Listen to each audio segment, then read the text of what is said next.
Hello, my YouTube live audience. Thank you guys for tuning in. Okay, Swadika. So we're gonna do Muay Thai tonight. I want to first apologize for those guys who tuned in yesterday, and I had some internet issues and I couldn't finish the YouTube live, so we finished it on Zoom. I still appreciate you guys all tuning in. I am still in isolation here in the basement. I'm feeling a lot better today, though. I'm slowly feeling better after being sick. So today we're going to be doing some Muay Thai. For those guys who are been following me since the quarantine, welcome back. I know last time during the quarantine we were doing kick focus, and then for my students at Gracie Charlottesville, we are finishing up with kind of hands to kicks and kind of knees, elbows, and how our hands move into all those different ranges of combat. So today we're going to do a long combo. This is a flow drill as part of the WTBA, the World Thai Boxing Association. This is often referred to as the Thai 15. It is a 15 count flow drill. So we're going to kind of go through kind of all the different ways to do the combo. I'm going to do it from a couple different angles and different ways you can shadow box it at home, or if you have a heavy bag, how you can do it from that point of view. So we're going to break it up into 3 different chunks and then kind of put the whole thing together. Okay, so everything starts with footwork. So we're going to go ahead and start in our stance. So when you first start in your stance, it's very important. So when you're on your feet, it's about your feet. If your feet are wrong, nothing else is going to feel right. So feet together.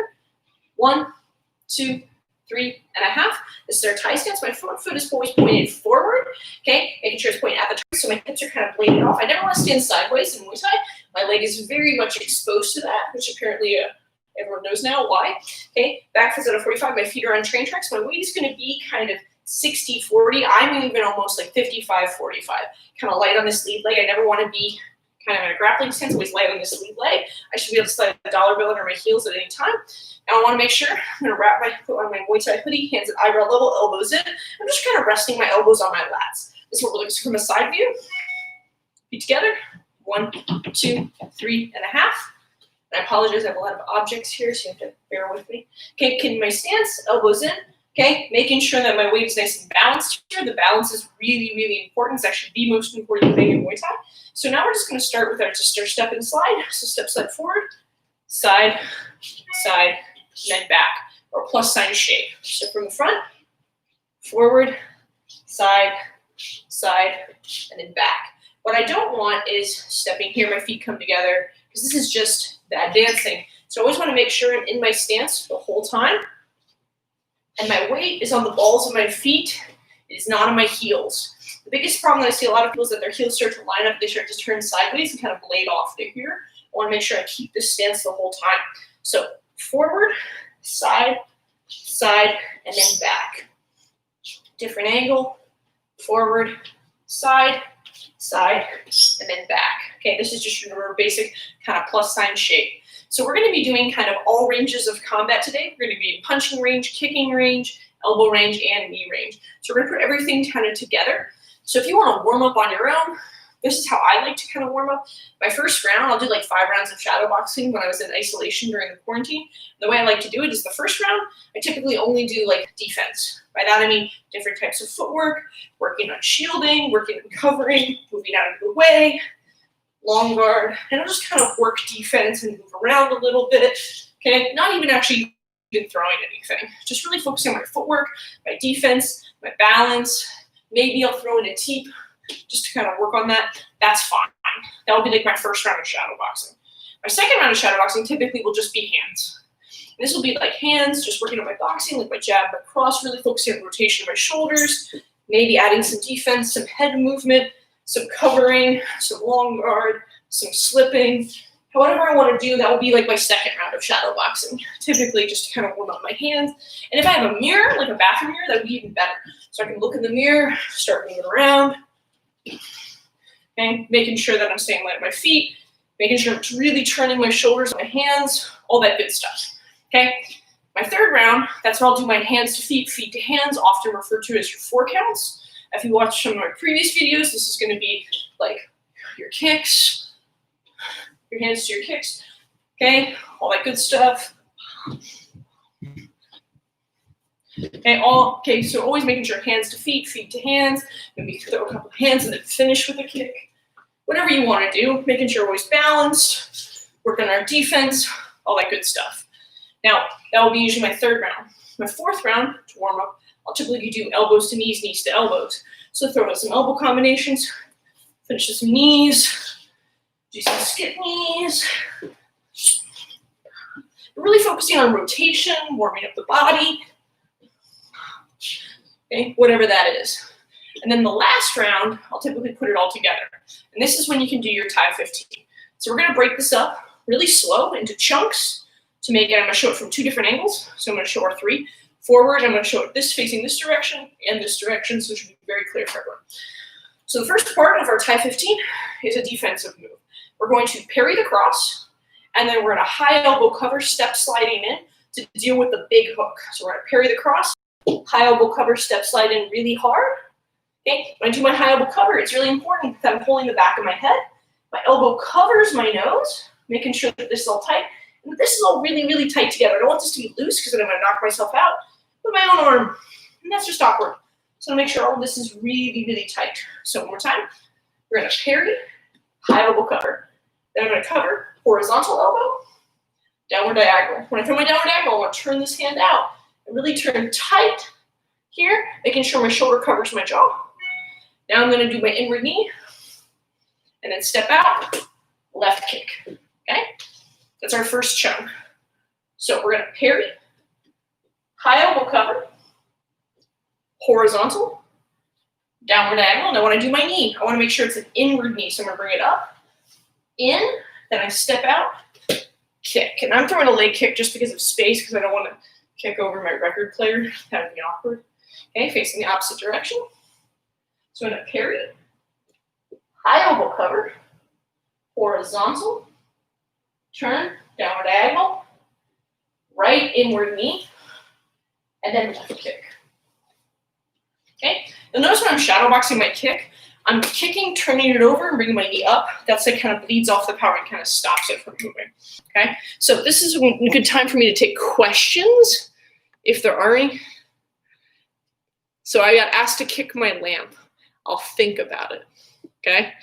It's not someone's leg, so it's not as appetizing for me. Okay, are there any questions about the first chunk of the Thai 15? So I'm gonna do it one more time, and then we're gonna add on. So I'm gonna try to go as slow as possible so everyone kind of has it, no problem. So, one more time, we're gonna parry, high elbow cover, horizontal, downward diagonal, right inward knee, step, left kick, okay? Now we're gonna move on. So after we finish the left kick, we should be back in our stance. The biggest problem that most people have with the left kicks, they'll bring it back, and then they're kind of this awkward stance. After you kick, set it straight down, set this foot back so that we have good base here. Now I'm gonna follow up with a cross, the hook, right inward knee, bring it back, right kick, okay? That's our second chunk. So from the very beginning, we're gonna parry, high elbow cover, horizontal, downward diagonal, right inward knee, left kick, cross, hook, right inward knee. I'm gonna bring it back, and this is like a stutter step. So as soon as I bring this leg back, I throw the right kick again. So it's knee, then stutter step, okay? For right now, you can knee, bring it back, take a pause, make sure you have good base, then step out again, right kick, okay? From the beginning, parry, high elbow cover, horizontal, downward diagonal, right knee, left kick, cross, hook, right knee, right kick, okay? From a different angle. I'm gonna try to go as slow as possible. So parry, high elbow cover. And I really want to enter deep on this high elbow cover, so I'm in elbow range. Now I'm in knee range, kicking range, back to hand range, back to kick range. Other side.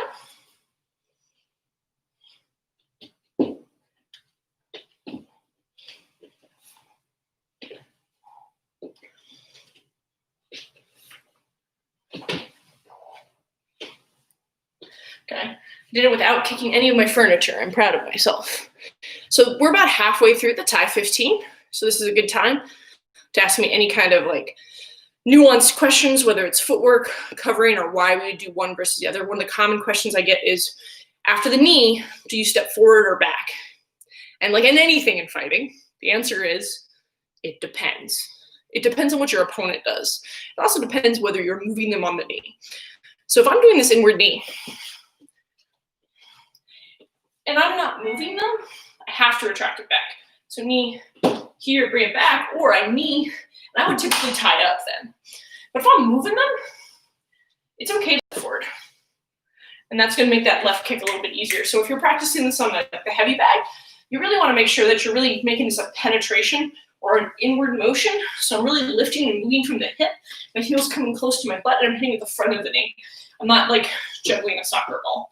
So make sure you're very clear about that. Okay? So let's add on for the last part, which is honestly for most people the most difficult part of the whole thing. So from the very beginning, I'm going to back up as much as I can. So you have as much space. So we're going to parry, high elbow cover, horizontal, downward diagonal. Right inward knee,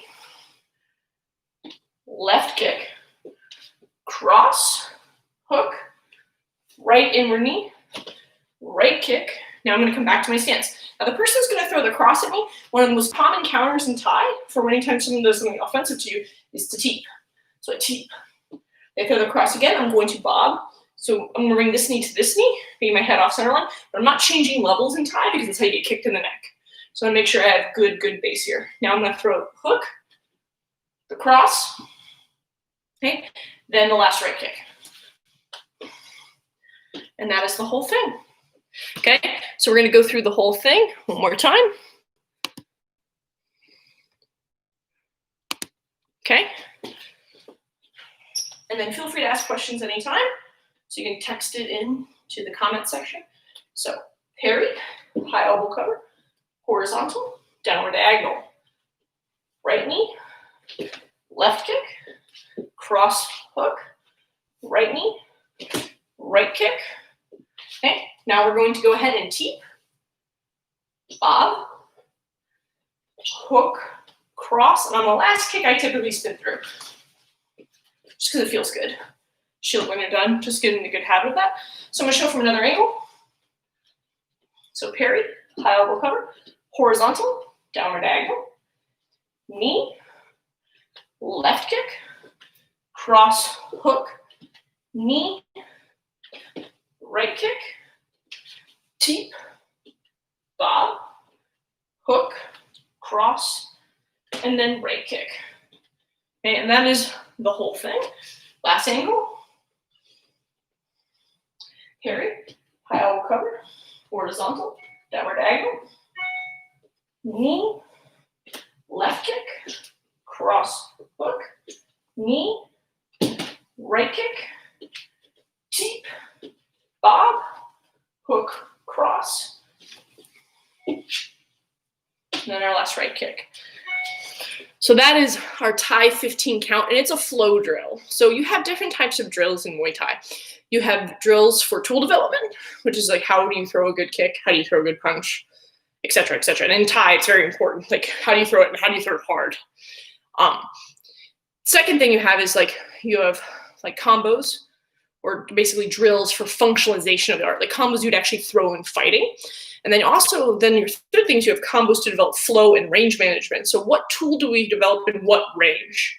Because you could have like the best foot jab or kick in the world, but if you're not in the correct range of combat, it doesn't matter. So these are things that you want to think about when you're shadow boxing, even if you're at home. That's what I love about Muay Thai. You can do it anytime, just shadow boxing. And even when you go to places like, you know, Thailand or Holland or other places where you train, you're going to shadow box. So it's very important that you take any time that you have at home or you're forced to quarantine or forced to isolate, take that opportunity to shadow box and work in your form. There's a lot of growth there. When I was in quarantine earlier this year for like the 3 months, which is the longest layoff I've ever had of being off the mat, I shadow boxed a ton. And it's a great way to get better, focusing on form. But more importantly, it's really important for another aspect of fighting, which is visualization. Being able to visualize or your opponent and the type of fighter. So like a good thing I'll do sometimes is, okay, what type of fighter am I fighting right now during the shadow boxing? Am I fighting southpaw? Am I fighting a taller fighter? Am I fighting an aggressive fighter? Am I fighting a jammer? Am I fighting a counter fighter? What type of person am I fighting? And then shadow box to that extent. But if you're new, shadow boxing is a great way to work on form, work on footwork, and then really trying to get that smoothness and that efficiency of motion. Because if you have that, you're going to have that for life versus just being tough. So I always say that every setback that we have in life is also an opportunity for growth. So think of this anytime that you're in isolation or you're at home or in quarantine or anything, is not as a negative, but as an opportunity to grow from it. So now is a great time. Now that we've gone through the entire TIE 15, this is a great time to ask questions. These would be from my people kind of tuning in or from my students at Gracie Charlottesville. If you have any questions, no one checked in with their name, so I have no idea who's watching right now. But if I know you, if you're one of my students at Gracie Charlottesville, now's a great time to ask me questions if you have any. Whether it's Muay Thai or fighting related at all. For those guys who, are just tuning in and followed me all through the quarantine, I really always appreciate your support. You can support the channel by becoming a patron on Patreon, or you can, if you're ever in the Charlottesville, Virginia area, you can come visit me there. I also am available for Zoom lessons if that's something that you're interested in directly. So I just want to say, guys, thank you guys so much for tuning in tonight, even if it's just for like 15 minutes on YouTube. But I really appreciate your time and your energy. Okay, kam kum ka. You guys have a wonderful night.